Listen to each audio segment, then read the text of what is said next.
በስመ አብ ወወልድ ወመንፈስ ቅዱስ አሐዱ አምላክ አሜን። አንድ አምላክ በሚሆን በአብ ወልድ በመንፈስ ቅዱስ ስም አምነን ኅዳር 12 በዚህች ቀን ለሰው ወገን የሚያዝን የሚራራ በእግዚአብሔር ጌትነት ዙፋን ፊት ሁል ጊዜ በመቆም ለፍጥረት ሁሉ የሚማልድ የመላእክት አለቃ በሰማያት ለሚኖሩ ኃይሎች ሁሉ አለቃቸው ለሆነ ቅዱስ ሚካኤል የበዓሉ መታሰቢያ ነው። ይህም በንጉሥ ጭፍሳ አምሳል በታላቅ ክብር ሆኖ የነነዌ ልጅ ለኢያሱ ያየው ነው። እኛም ሰዎች ወገን ነው ወይስ ከእኛ ሰዎች ወገን ነው ወይስ ከጠላቶቻችን ወገን ነህ አለው። እኔስ የእግዚአብሔር ሰራዊት አለቃ ነኝ፣ አሁንም ወደ አንተ መጥቻለሁ አለ። ኢያሱም ወደ ምድር በግንባሩ ተደፍቶ ሰገደለት።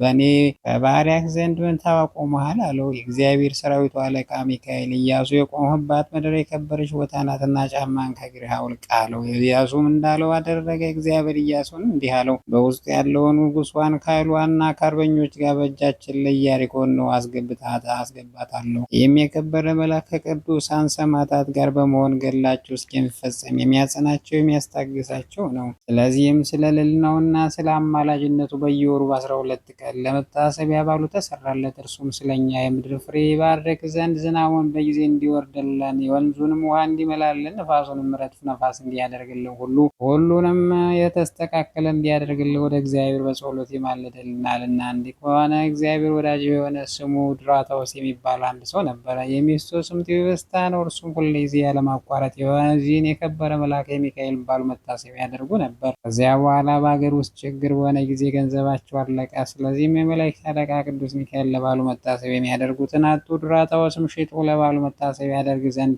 የእርሱን ልብስና የሚስቱን ልብስ ይዞ ወጥቶ ወደ የመላእክት አለቃ ቅዱስ ሚካኤል በታላቅ መኮንን አምሳል ድራታዎስ ተገለጠለት። ወደ ባለ በጎችም ሄዶ በእርሱ ዋስትና በአንዲት ዲናር አንድ በግ እንዲወስድ፣ ሁለተኛው ወደ አሳ አጥማጆች ሄዶ አንድ አሳ እንዲወስድ ግን መልአኩ ወደ ቤቱ ሳይደርስ አሳውን ሆድ እንዳይቀደው ወደ ባልስ እንዲሁም እንዲሄድና የሚሻውን እንዲሁ በእርሱ ዋስትና እንዲወስድ አዘዘ። ድራታዎስም ቅዱስ ሚካኤል እንዳዘዘው አደረገ። ወደ ቤቱም በተመለሰ ጊዜ በረከት ሁሉ ቤቱ ተመልቶ አገኘ። እጅግም አደነቀ። የዚህ የከበረ መልአክ የበዓሉ መታሰቢያ እንዳስለመደ አደረገ። የተራቡ ድሆችን ሁሉ ጠርቶ መገባቸውና ወደ ቤታቸው አሰናበታቸው። ከዚያ በኋላ ለድራታዎስና ለሚስቱ ቅዱስ ሚካኤል ሁለተኛ ተገለጸላቸው። ድራታዎስንም የዓሣውን ሆድ እንዲሰነጥቀው አዘዘ።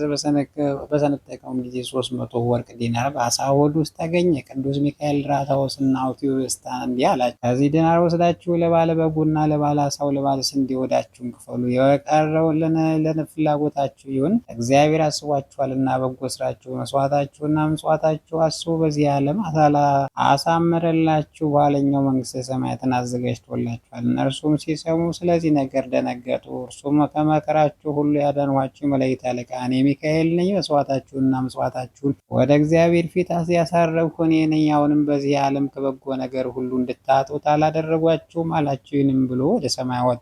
እርሱም ሰገዱለት። ታምራቱን የማይቋረጥ ብዙ ነው። ለእግዚአብሔር ምስጋና ይሁን። እኛንም በዚህ በከበረ መልአክ ጸሎት አማላጅነት ይማረን ለዘላለሙ አሜን። በዚህች ዕለት የመጥመቀ መለኮት ቅዱስ ዮሐንስ ራስ በደብረ ማህዊ የታየችበት ነው። በረከቱም ከኛ ጋር ትኑር ለዘላለሙ አሜን። በዚች ቀን የኢትዮጵያ ንጉሥ ጻድቁ በደ ማርያም የዕረፍቱ መታሰቢያ ነው። በዚህ ቀን ለአባቶቻችን ሊቃነ ጳጳሳት 33ኛ የሆነ የእስክንድርያ አገር ሊቀ ጳጳስ ቅዱስ አባት ፍላታዎስ አረፈ። በሹመቱ ወራት በኢትዮጵያ ንጉሥ ወደ አባ ነው ንጉሥ ጊዮርጊስ እንዲህ ብሎ መልእክትን ደብዳቤ ጻፈ። ወንድሜ ሆይ ከሊቀ ጳጳስ ከቆስሞስ ጊዜ ጀምሮ ለረጅም ጊዜ ጳጳስ ስለሌለ እኛ በታላቅ ችግር ውስጥ እንዳለን ወቅ የሆነው ተንኮለኛው ሚናስ በተንኮልና በሐሰት ነገር የከበረ ጳጳሳችን ጴጥሮስን ከሹመቱ ወንበር እንዲሰደድ ስላደረገው ነው። ስለዚህም 5ቱ ሊቃነ ጳጳሳት እስኪያልፉ ለሀገራችን ጳጳስ አልተካከለም።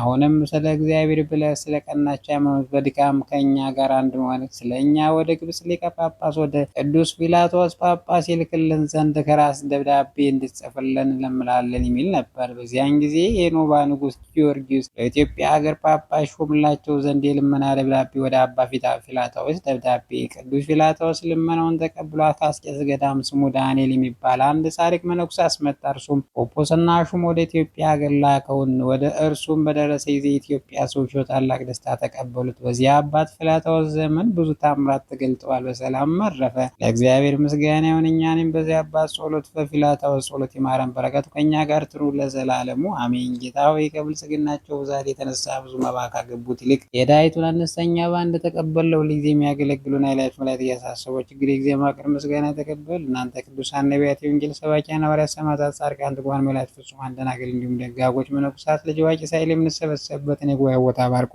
የመጽሐፍ ወረቀት አዘጋጅቶ ብራና ዳምጦ የጻፈውን ያጻፈውን ከግዕዝ ወደ አማርኛ የተረጎመውን ቃል ንባቡን በእርጋታ መንፈስና በተመስጦ ሕሊና ያዳመጠውን በደለኛ ሁሉ የምታስምር ጌታ እናቱ በማርያም ጸሎት ኢየሱስ ክርስቶስ በአንድነት ይማረን። ኢየሱስ ክርስቶስ በአንድነት ይማረን። ኢየሱስ ክርስቶስ በአንድነት ይማረን ለዘላለሙ አሜን።